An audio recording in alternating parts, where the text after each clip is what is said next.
سب سے پہلے انہوں نے بات کی مفتی عتیق الرحمان علوی حافظہ اللہ کے متعلق۔ کہتے ہیں نا کہ ذات دی کوڑ کڈلی تے چھتیرانو جپے۔ ابن ابی الحدید کا اہل سنت کے ساتھ کوئی تعلق نہیں تھا، انہی کا چھوڑا ہوا وہ بندہ تھا، وہ کٹر رافضی تھا۔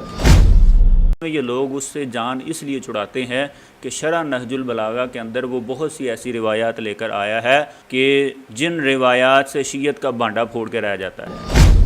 یہ روایت ان کی صداقت کو واضح کر رہی ہے کہ ابو ہریرہ رضی اللہ تعالیٰ عنہ یہاں بھی کہہ سکتے تھے نا کہ یہ بھی حدیث کا حصہ ہے، جبکہ لوگوں نے پوچھا تو انہوں نے کہا کہ نہیں، یہ میرا اپنا فہم ہے۔ اور جن کے دماغ کے اندر جناب فطور ہے، صحابہ کا بغض کوڑ کوڑ کے بھرا ہوا ہے، وہ کہتے ہیں جن لوگوں کو شک تھا ابو ہریرہ رضی اللہ تعالیٰ عنہ پہ، ہم کہتے ہیں کہ جو صحابہ کے ایمان پہ شک کرتا ہے حقیقت میں وہ بندہ مشکوک ہے۔ واضح طور پہ دلیل پیش کرو کہ اس روایت کے اندر جو صحیح مسلم کی تم نے پیش کی تھی، کہاں پہ لکھا ہوا ہے کہ ابو ہریرہ رضی اللہ تعالیٰ عنہ صحابہ سے مخاطب تھے، جو علی رضی اللہ تعالیٰ عنہ سے محبت کا دعویٰ کرنے والے تھے، جو اپنے آپ کو شیعان علی سمجھنے والے تھے، اور علی رضی اللہ تعالیٰ عنہ کے متعلق کہا کرتے تھے کہ سیدنا علی رضی اللہ تعالیٰ عنہ جھوٹ بولتے ہیں۔ کہ ائمہ کرام کے متعلق کہتے ہیں جی وہ جھوٹ بولتے تھے، پھر انہی کے متعلق لکھ رہے ہیں جی ائمہ کرام ہی نے یہ فرمایا ہے کہ اللہ تعالیٰ کو مغالطہ لاحق ہو جاتا ہے۔ تو یہ آپ کے معصوم ائمہ کرام ہیں جن کے متعلق آپ بڑے محبت کے دعوے کرتے ہیں، ان کی باتوں کو بھی تسلیم کیا کریں کہ آپ کے ائمہ خود بتا رہے ہیں، فرما رہے ہیں کہ اصحاب محمد صلی اللہ علیہ وسلم نے نبی علیہ السلام کے متعلق جھوٹ نہیں بولا بلکہ ہمیشہ سچ بولا کرتے تھے، اور آج کے یہ بچے بچونگڑے اٹھ کے کہتے ہیں کہ اصحاب محمد صلی اللہ علیہ وسلم نبی علیہ السلام پر جھوٹ باندھا کرتے تھے۔ بسم اللہ الرحمن الرحیم، السلام علیکم ورحمۃ اللہ وبرکاتہ۔ ناظرین کرام، جب سے دین اسلام قائم اور دائم ہے تب سے ہی حق اور باطل کے درمیان مقابلہ جو ہے جاری اور ساری ہے۔ دین اسلام اگر ہم تک پہنچا ہے تو یقیناً اس کے پیچھے صحابہ کرام کی محنتیں اور کاوشیں ہیں۔ وہ کہتے ہیں نا کہ جب کسی نے کسی گھر کو نقصان پہنچانا ہو تو سب سے پہلے گھر کے چوکیدار کو نشانہ بناتا ہے، اسی طرح صحابہ کرام دین اسلام کے چوکیدار ہیں، تو دین دشمن جو لوگ ہیں وہ سب سے پہلے انہی شخصیات کو جو ہے ٹارگٹ کرتے ہیں، نشانہ بناتے ہیں، ان کی سیرت کو داغدار کرنے کی کوشش کرتے ہیں۔ حقیقت میں ان کا مطمع نظر، ان کا مقصد جو ہے دین اسلام کو نقصان پہنچانا ہوتا ہے۔ اور پھر اسی طرح ضعیف من گھڑت روایات کو بنیاد بنا کر یا احادیث سے اپنی مرضی کا معنی اور مفہوم بیان کر کے، یعنی معنی اور مفہوم بگاڑ کے جو ہے لوگوں کے درمیان شبہات پیدا کرنے کی کوشش کی جاتی ہے، تاکہ لوگ جو ہے صحابہ کرام سے دور ہوں، اور ان کی سیرت کو جو ہے داغدار کرنے کی ایک ناکام کوشش کی جاتی ہے۔ تو اسی سلسلے میں چند دن پہلے ہم نے سیدنا ابو ہریرہ رضی اللہ تعالیٰ عنہ، یعنی ایسے صحابی رسول کہ جنہیں کثرت سے نبی کریم صلی اللہ علیہ وسلم سے احادیث نقل کرنے کا اور آگے تک پہنچانے کا جو ہے ان کو شرف حاصل ہے، تو اس عظیم صحابی رسول کے متعلق ایران کے ایک ذاکر رافضی نے یہ پروپیگنڈا کیا اور یہ اعتراض اٹھایا کہ سیدنا ابو ہریرہ رضی اللہ تعالیٰ عنہ نعوذ باللہ نبی کریم صلی اللہ علیہ وسلم کی طرف جھوٹی باتیں منسوخ کیا کرتے تھے۔ تو ہم نے اس کا مکمل اور مدلل طور پہ جو ہے جواب ریکارڈ کروایا، تو اب انہوں نے ہمارے اس جواب پر جواب دینے کی جو ہے ناکام کوشش کی، اور یہ ثابت کرنے کی کوشش کی کہ سیدنا ابو ہریرہ رضی اللہ تعالیٰ عنہ نبی کریم صلی اللہ علیہ وسلم کی طرف جھوٹی باتیں منسوخ کیا کرتے تھے، اور پھر روایات سے اپنی مرضی کا معنی اور مفہوم بیان کرنے کی کوشش کی۔ تو ابھی انشاءاللہ ہم ان تمام باتوں کا مکمل طور پہ جواب جو ہے آپ کی خدمت میں پیش کرتے ہیں۔ تو سب سے پہلے انہوں نے بات کی مفتی عتیق الرحمان علوی حافظہ اللہ کے متعلق۔ تمہاری جب اتنی ویلیو اور حیثیت نہیں ہے کہ تم جواب دے سکو تشیع کو، وہ مرزا جیسے وہ سنی ہے نا، مرزا جو بھی ہے سنی ہے، جب سنی ہے تو پھر ظاہر بات ہے یہاں پر تھوڑا سا مسئلہ تو آئے گا، لہٰذا وہ کتنا ایک اس کے اندر علم ہو سکتا ہے۔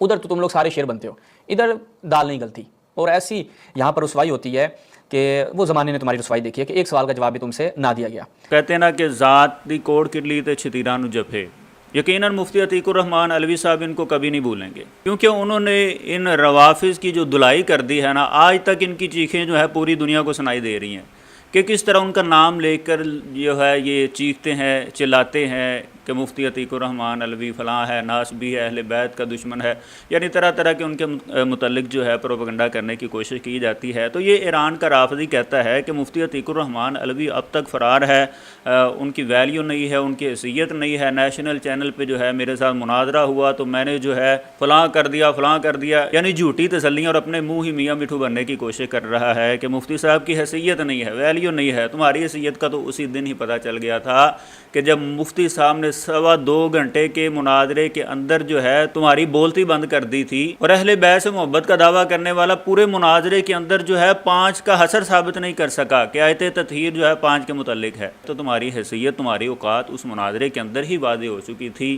اب کہتا ہے جی میں نے فلاں کر دیا، کچھ بھی نہیں ہو سکا تم سے، اور بلکہ تمہارے تو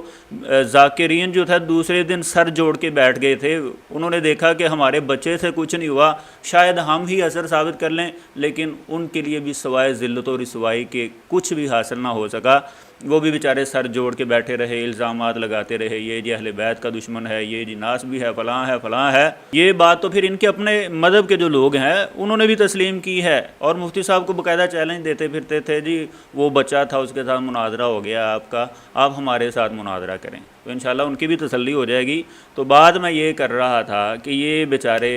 جب ذلت و رسوائی کا ان کو سامنا کرنا پڑتا ہے تو پھر اس طرح کے جھوٹے پروپیگنڈے کرنا شروع کر دیتے ہیں۔ تو بہرحال اب ہم آتے ہیں اصل بات کی طرف۔ سب سے پہلے اس ذاکر رافضی نے ابن ابی الحدید کے متعلق بات کی، کہتا ہے جی ابن ابی الحدید جو تھا وہ شیعہ نہیں تھا، وہ سنی تھا، وہ ابو بکر رضی اللہ تعالیٰ عنہ کی خلافت کا قائل تھا۔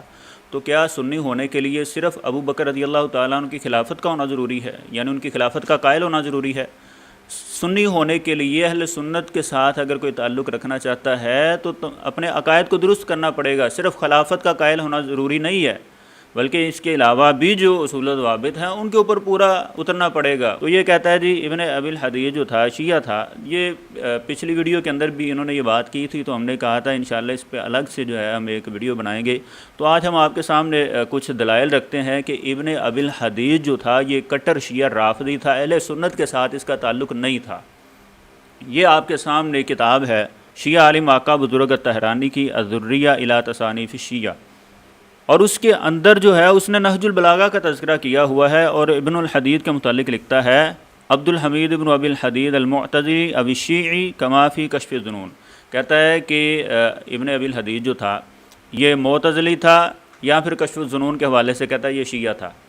اور اب ہم کشف الظنون کا بھی آگے چل کے جو ہے جائزہ لیں گے کہ اس کے اندر اس کے متعلق کیا کہا گیا ہے۔ تو اسی الذریہ کے اندر ہی صفحہ نمبر جو ہے 17 ہے، وہاں پہ یہ لکھتے ہیں بقولہ البغدادی المعتزلی المتشیع، یہ بغدادی کے قول کے مطابق کہ یہ معتزلی اور شیعہ تھا۔ اب ناظرین آپ کے سامنے ہے کشف الظنون، جس کا انہوں نے الذریہ کے اندر حوالہ دیا، اس کے اندر دیکھیں کیا لکھا ہوا ہے۔ وصنف عز الدین وهو عبد الحمید بن ہبۃ اللہ بن محمد المدائنی المعتزلی الشیعی، انہوں نے واضح طور پہ لکھا ہوا ہے کہ ابن ابی الحدید جو تھا یہ معتزلی شیعہ تھا۔ اور پھر آگے ہم چلتے ہیں، یہ شرح نہج البلاغہ ہے، اس کے مقدمے کے اندر ابن ابی الحدید کا جو تعارف لکھا گیا ہے وہ دیکھیں، اس کے اندر واضح طور پہ انہوں نے لکھا ہوا ہے، لکھا ہے ثم مال الى مذهب الاعتدال منها وكان نائب اهل المدائن التشيع والتطرف المغالات، یعنی وہ کہتے ہیں کہ یہ معتزلہ کے مذہب کی طرف مائل تھا، پھر اس کے بعد جو مدائن کے لوگ تھے وہاں پہ اس نے جو ہے پرورش پائی، اور وہاں جو ہے شیعت غالب تھی، اور ادھر ادھر کی باتیں ان کے ہاں رائج تھی، غلب ان کے اندر پایا جاتا تھا۔ اور آگے دیکھیں چل کے وہ کیا لکھتے ہیں وتقبل مذهبهم، کہ اس بندے نے بھی ان کا مذہب اختیار کر لیا تھا۔ اور آگے لکھتے ہیں کہ اس نے ایک قصیدہ لکھا اور سیدنا علی رضی اللہ تعالیٰ عنہ کے متعلق کچھ اشعار لکھے، وَفِيهَا غَالٍ وَالتَّشَيُّعُ، کہ اس کے اندر بھی غلو پایا جاتا تھا اور تشیع پایا جاتا تھا، تشیع پن ان اشعار کے اندر پایا جاتا تھا جو ابن ابی الحدید نے نقل کیے تھے۔ اور آگے چل کے ہم اس کے مذہب کی، اس کے اپنے عقیدے کا بھی جائزہ لیتے ہیں۔ اور پھر یہ کتاب ہے آپ کے سامنے الکنا والالقاب، یہ بھی شیعہ کی کتاب ہے، عباس القمی جو ہے اس کے مصنف ہیں، وہ اس میں ابن العلقمہ کا تذکرہ کرتے ہیں۔ اور یہ میں آپ کو بتاتا چلوں یہ ابن العلقمہ کون تھا، یہ عباسی وزیر تھا، اور یہی وہ بدبخت انسان تھا کہ جس نے منگولوں کا ساتھ دے کے، کفار کا ساتھ دے کے مسلمانوں کے ساتھ غداری کی تھی، اور بغداد کے اندر جو ہے مسلمانوں کے خون کی ہولی کھیلی گئی تھی کہ جس کی تاریخ میں جو ہے مثال نہیں ملتی ہے۔ یعنی اس قدر مسلمانوں کا بغداد کے اندر خون بہایا گیا تھا، اور وہاں غداری کرنے والا یہی بندہ ابن العلقمہ تھا جو شیعہ رافضی تھا۔ اور اسی کے لیے ابن ابی الحدید جو تھا اس نے شرح نہج البلاغہ لکھی تھی۔ یہ دیکھیں الکنا والالقاب شیعہ کی ہی کتاب ہے، اس میں ابن العلقمہ کا تذکرہ کرتے ہوئے آگے لکھا ہے وَلِأَجْلِهِ صَنَّفَ ابن ابی الحدید شرح النہج، کہ ابن علقمہ کے لیے یعنی اسی بندے کے حکم پر جو ہے ابن ابی الحدید نے شرح نہج البلاغہ لکھی تھی۔ اب ایک بندہ کٹر شیعہ رافضی ہے، اور اس کے لیے سنی جو ہے شرح نہج البلاغہ کی کر کے دیں گے؟ یقیناً یہ ابن ابی الحدید انہی کا بندہ تھا، انہی کے اشاروں پہ چلنے والا، انہی کا مذہب اختیار کرنے والا، انہی کی طرح جو ہے سیدنا علی کے متعلق غلو رکھنے والا، اور وہی بندہ انہی کے وزیر کے کہنے پہ اور اسی کی خوشنودی کے لیے شرح نہج البلاغہ لکھ رہا ہے۔ اور یہ جناب آج اٹھ کے بچے بچونگڑے کہہ رہے ہیں کہ ابن ابی الحدید جو ہے شیعہ نہیں تھا، وہ سنی تھا۔ اصل میں یہ لوگ اس سے جان اس لیے چھڑاتے ہیں کہ شرح نہج البلاغہ کے اندر وہ بہت سی ایسی روایات لے کر آیا ہے کہ جن روایات سے شیعت کا بانڈا پھوڑ کے رہ جاتا ہے۔ تو اب انہوں نے کہا جناب اس سے جان چھڑاؤ، اس کے متعلق کہہ دو کہ یہ شیعہ ہی نہیں تھا۔ یعنی اگر سچی بات کسی کے رافضی کے منہ سے نکل ہی آئے تو اس کو جناب شیعت سے ہی فارغ کر دو۔ تو اب ہم آگے چلتے ہیں کہ اس بندے کا مذہب کیا تھا۔ تو اب یہ ناظرین آپ کے سامنے شرح نہج البلاغہ ہے، اور اس سے ہم اس بندے کا مذہب جو ہے آپ کے سامنے واضح کرتے ہیں تاکہ آپ کے سامنے یہ بات کھل کر واضح ہو جائے کہ ابن ابی الحدید کا اہل سنت کے ساتھ کوئی تعلق نہیں تھا، انہی کا چھوڑا ہوا وہ بندہ تھا، وہ کٹر رافضی تھا۔ یہ شرح نہج البلاغہ ہے، اس کے اندر وہ دیکھیں کیا کہتا ہے، وَأَمَّا نَحْنُ فَنَذْهَبُ إِلَى مَا يَذْهَبُ إِلَيْهِ شِيُوخُنَا الْبَغْدَادِيُّونَ مِن تَفْضِيلِهِ عَلَيْهِ السَّلَامِ، یعنی سیدنا علی رضی اللہ تعالیٰ عنہ کے متعلق جو تفضیلی شیعہ کا عقیدہ ہے، یعنی سیدنا علی رضی اللہ تعالیٰ عنہ کو، بلکہ یہ سارے شیعہ رافضی جو ہیں سیدنا علی رضی اللہ تعالیٰ عنہ کو جو ہے سارے اصحاب سے افضل سمجھتے ہیں، جبکہ سیدنا ابو بکر رضی اللہ تعالیٰ عنہ صحابہ کرام میں سب سے افضل ہیں۔ تو یہ تفضیلیت کا جو عقیدہ تھا یہ بھی رکھنے والا تھا، اور کہتا تھا کہ یہی عقیدہ میرے شیوخ کا تھا اور یہی میرا عقیدہ ہے۔ اب آگے چلیے، اصحاب الجمل کے متعلق یہ بندہ کیا کہتا تھا، وَأَمَّا أَصْحَابُ الْجَمَلِ فَهُمْ عِنْدَ أَصْحَابِنَا هَالِكُونَ كُلُّهُمْ إِلَّا عَائِشَةَ وَطَلْحَةَ وَالزُّبَيْرَ رحمهم الله فَإِنَّهُمْ تَابُوا وَلَوْلَا التَّوْبَةُ لَحُكْمُ لَهُمْ بِالنَّارِ لِإِصْرَارِهِمْ عَلَى الْبَغْيِ۔ کہتا ہے کہ اصحاب الجمل یعنی جمل کے اندر جو صحابہ کرام شریک ہوئے ہیں وہ سارے کے سارے ہلاک ہونے والے تھے، صرف سیدہ عائشہ رضی اللہ تعالیٰ عنہ، سیدنا طلحہ زبیر رضی اللہ تعالیٰ عنہما، کہتا ہے کہ انہوں نے جو تھی توبہ کر لی تھی، ان کے علاوہ جو تھے سارے ہی جو تھے ہلاک ہونے والے تھے، اور اگر یہ بھی توبہ نہ کرتے تو یہ بھی معادلہ جہنم میں جانے والے تھے۔ یہ کون عائشہ ہے رضی اللہ تعالیٰ عنہ کہ جو دنیا اور آخرت میں نبی کریم صلی اللہ علیہ وسلم کی زوجہ ہیں، اور یہ وہ طلحہ اور زبیر ہیں کہ جن کے لیے نبی کریم صلی اللہ علیہ وسلم نے جنت کی بشارت دی ہے۔ ان کے متعلق کہتا ہے کہ اگر یہ توبہ اس معاملے میں نہ کرتے تو یہ جہنم میں جانے والے تھے،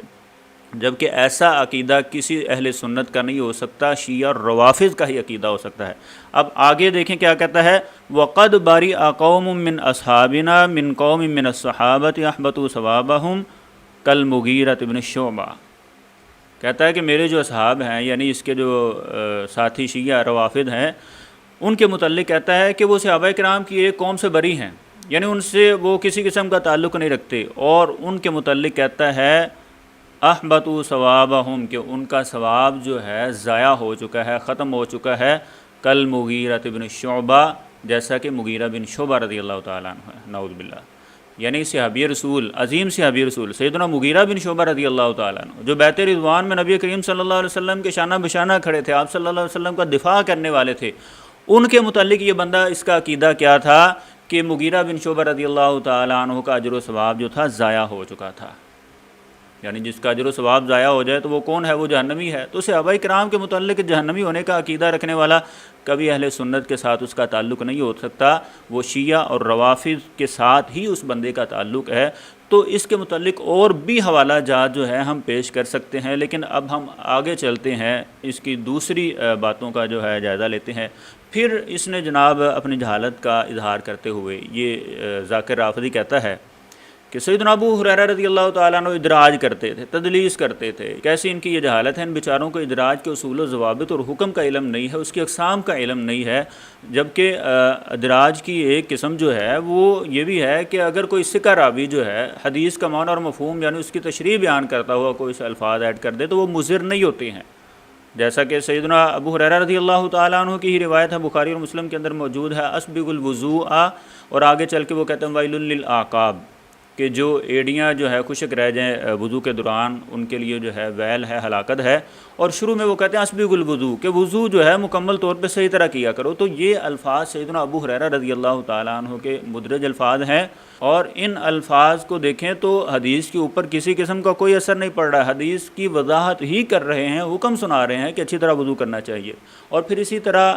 صحیح بخاری کے اندر ہی یہ روایت ہے، سیدہ عائشہ رضی اللہ تعالیٰ عنہ نبی کریم صلی اللہ علیہ وسلم کے غار حرا کا واقعہ جو ہے بیان فرماتی ہے، فَيَتَحَنَّسُ فِيهِ، اور آگے جو ہے الفاظ ہیں وَهُوَ التَّعَبُّدُ، یہ فَيَتَحَنَّسُ فِيهِ کی جو ہے وضاحت مزید ہو رہی ہے، اور یہ امام زہری کا ادراج ہے وَهُوَ التَّعَبُّدُ کہ فَيَتَحَنَّسُ سے مراد کہ نبی کریم صلی اللہ علیہ وسلم غار میں جا کے جو ہے عبادت کیا کرتے تھے۔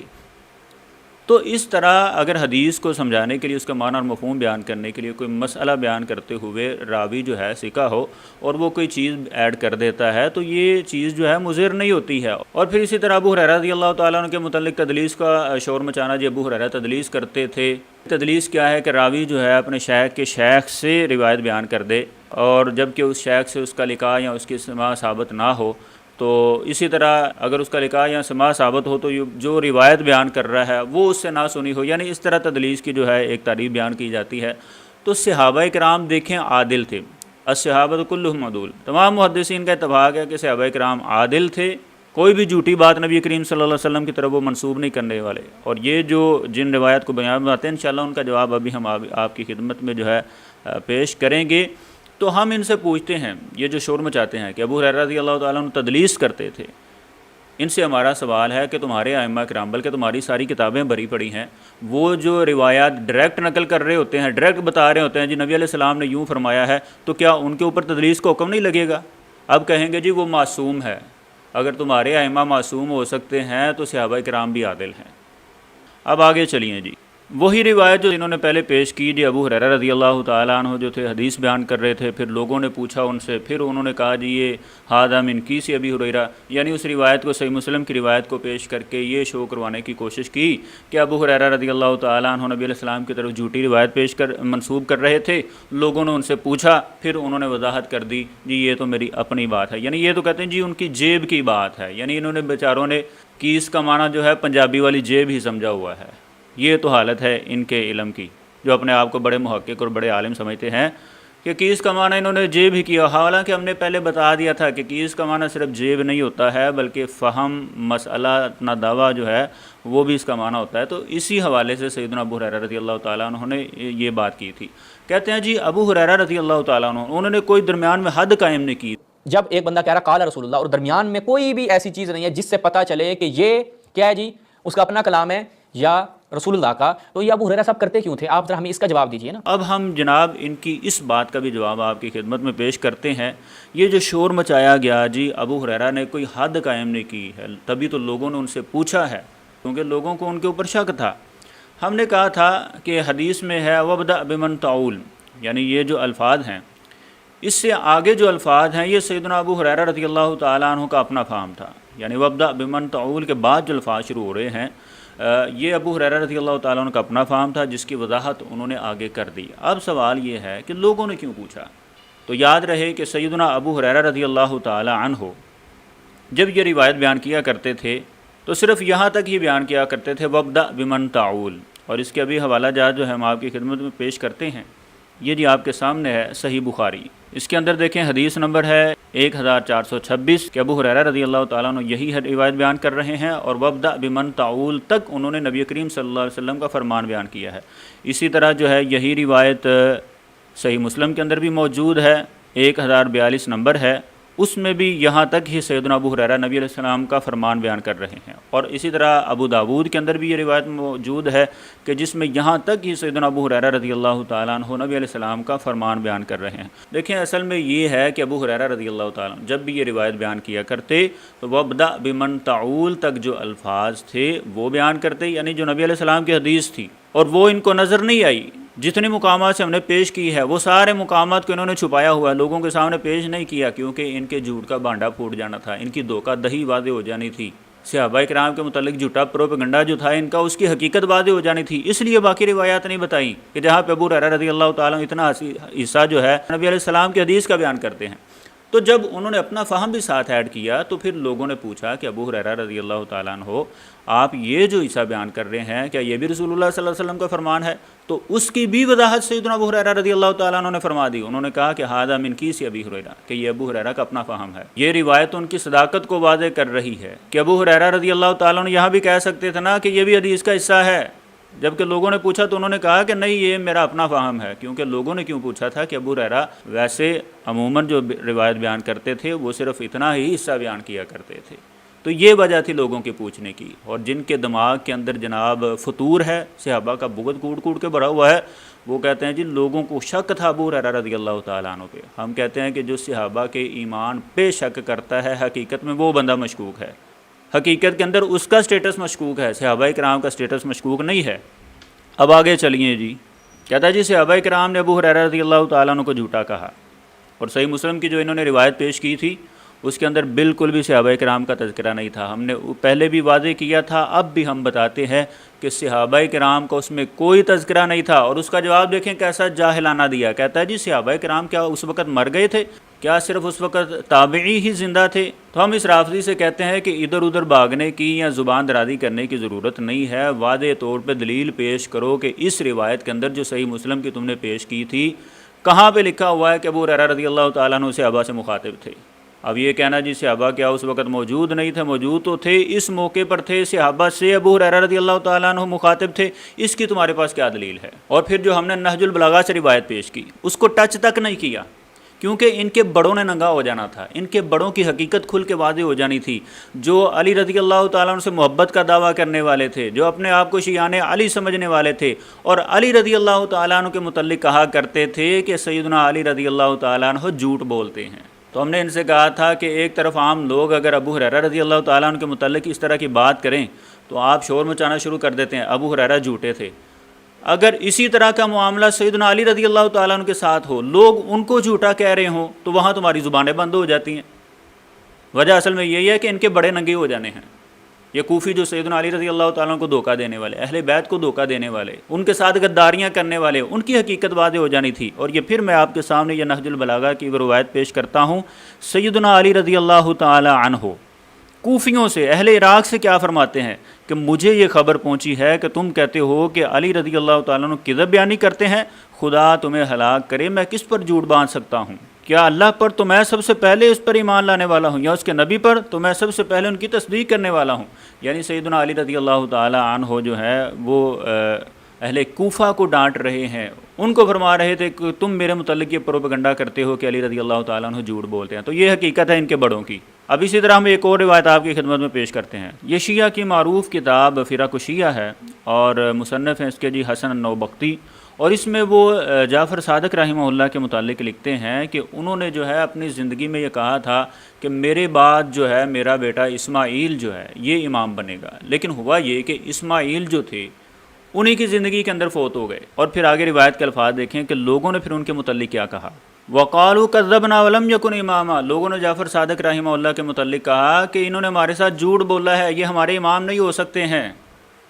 تو یہ دیکھیں جناب، جو صحابہ کرام کے متعلق کہتے ہیں جی صحابہ کو لوگ جو تھے جھوٹا سمجھتے تھے، لوگ تو تمہارے ائمہ کو جھوٹا سمجھ رہے ہیں. بلکہ وہ لوگ جو ائمہ کے مقلد ہونے کا، ان کے متبع ہونے کا دعویٰ کرنے والے تھے، وہ اپنے ائمہ کو جو ہے جھوٹا کہا کرتے تھے. سیدنا علی کو جھوٹا کہا جا رہا ہے، جعفر صادق رحمہ اللہ کو جھوٹا کہا جا رہا ہے. تو لوگوں نے پھر کہا جی امام صاحب نے تو ہمارے ساتھ دھوکہ کیا ہے، انہوں نے تو ہمارے ساتھ جھوٹ بولا ہے کہ میرے بعد یہ بیٹا بنے گا، وہ تو فوت ہو گیا ہے، وہ تو امام نہیں بنا، لہذا جعفر صادق بھی امام نہیں ہے. تو امام صاحب نے آگے سے فرمایا ان اللہ عز وجل بدا لہ فی اسماعیل. جعفر صادق رحمہ اللہ کیا فرماتے ہیں کہ اللہ تعالیٰ کو بدا ہو گیا ہے، مجھے دھوکہ نہیں لگا، میں نے تمہارے ساتھ جھوٹ نہیں بولا. یعنی یہ ان کا عقیدہ ہے. ہم کہتے ہیں کہ اہل بیت کا اس طرح کا عقیدہ بالکل نہیں ہو سکتا. اور یہ عقیدہ بدا کیا ہے کہ اللہ کے متعلق کہنا کہ اللہ کو بدا ہو گیا ہے، اس پہ انشاءاللہ الگ سے بھی ہم ایک ویڈیو ریکارڈ کروائیں گے. 2 الفاظ میں بتانا چاہتا ہوں کہ اللہ کے متعلق یہ کہنا کہ اللہ تعالیٰ کو جو ہے مغالطہ لاحق ہو گیا ہے، یہ ہے عقیدہ بلا. تو کہتے ہیں جی امام صاحب نے فرمایا کہ اللہ کو بدا ہو گیا، میں نے جھوٹ نہیں بولا ہے. تو دیکھیں جناب، اس طرح کے یہ لوگ ہیں، اس طرح کا ان کا عقیدہ ہے کہ ائمہ کرام کے متعلق کہتے ہیں جی وہ جھوٹ بولتے تھے، پھر انہی کے متعلق لکھ رہے ہیں جی ائمہ کرام ہی نے یہ فرمایا ہے کہ اللہ تعالیٰ کو مغالطہ لاحق ہو جاتا ہے۔ بہرحال یہ دکھانا چاہتا تھا کہ جھوٹ کی اگر بات کی جائے تو تمہارے ائمہ کو بھی جھٹلایا گیا ہے، بہت سے لوگوں نے ان کے متعلق بھی کہا ہے، پھر ان کے متعلق بھی کہو کہ ہمارے ائمہ بھی جھوٹ بولا کرتے تھے۔ اب ناظرین ہم آپ کے سامنے ایک بڑی ہی زبردست روایت پیش کرنے جا رہے ہیں۔ یہ جو شور مچاتے ہیں نا روافض حضرات کہ سیدنا ابو ہریرہ رضی اللہ تعالیٰ عنہ، یا پھر کہتے ہیں جی صحابہ کرام جو تھے نبی علیہ السلام کی طرف جھوٹی روایات منسوب کیا کرتے تھے، ہم اس کا جواب جو ہے انہی کے گھر سے آپ کے سامنے پیش کرتے ہیں اور ان کے ائمہ کے بقول اس کا جواب آپ کی خدمت میں پیش کرتے ہیں۔ یہ جو شور مچا رہا ہے نا رافضی بیٹھ کے کہ ابو ہریرہ رضی اللہ تعالیٰ عنہ نبی علیہ السلام کی طرف جھوٹی روایات منسوب کرتے تھے، یہ دیکھیں آپ کے سامنے کتاب ہے اصول کافی، اس میں دیکھیں کیا کہتے ہیں کہ راوی کہتا ہے فَأَخْبِرْنِي عَنْ أَصْحَابِ رسول اللہ صلی اللہ علیہ وسلم صدقوا علی محمد صلی اللہ علیہ وسلم ام کذبوا، کہ راوی جو ہے امام جعفر صادق رحمہ اللہ سے پوچھ رہا ہے کہ امام صاحب اصحاب رسول صلی اللہ علیہ وسلم جو ہیں وہ سچ بولتے ہیں نبی علیہ السلام کے متعلق یا انہوں نے جھوٹ بولا ہے؟ تو امام صاحب آگے سے کیا فرماتے ہیں، بل صدقوا، بلکہ اصحاب محمد صلی اللہ علیہ وسلم نے نبی علیہ السلام کے متعلق سچ ہی بولا ہے۔ تو یہ آپ کے معصوم ائمہ کرام ہیں جن کے متعلق آپ بڑے محبت کے دعوے کرتے ہیں، ان کی باتوں کو بھی تسلیم کیا کریں کہ آپ کے ائمہ خود بتا رہے ہیں، فرما رہے ہیں کہ اصحاب محمد صلی اللہ علیہ وسلم نے نبی علیہ السلام کے متعلق جھوٹ نہیں بولا بلکہ ہمیشہ سچ بولا کرتے تھے۔ اور آج کے یہ بچے بچونگڑے اٹھ کے کہتے ہیں کہ اصحاب محمد صلی اللہ علیہ وسلم نبی علیہ السلام پر جھوٹ باندھا کرتے تھے۔ تو ناظرین آج ہمارا اس پروگرام کا پہلا حصہ جو ہے وہ مکمل ہو چکا ہے، تو انشاءاللہ نیکسٹ پارٹ کے اندر مزید جو انہوں نے روایات پیش کی ہیں اور اپنی طرف سے معنی مفہوم نکال کے حقیقت کو چھپانے کی کوشش کی اور صحابہ کرام کے متعلق یہ جھوٹ پھیلانے کی کوشش کی ہے کہ نبی علیہ السلام کے متعلق وہ جھوٹ بولا کرتے تھے، ان تمام روایات کا جو ہے مکمل جواب ہم نیکسٹ پارٹ کے اندر آپ کی خدمت میں پیش کریں گے۔ تو آج ہمیں اجازت دیجیے، والسلام علیکم ورحمۃ اللہ وبرکاتہ۔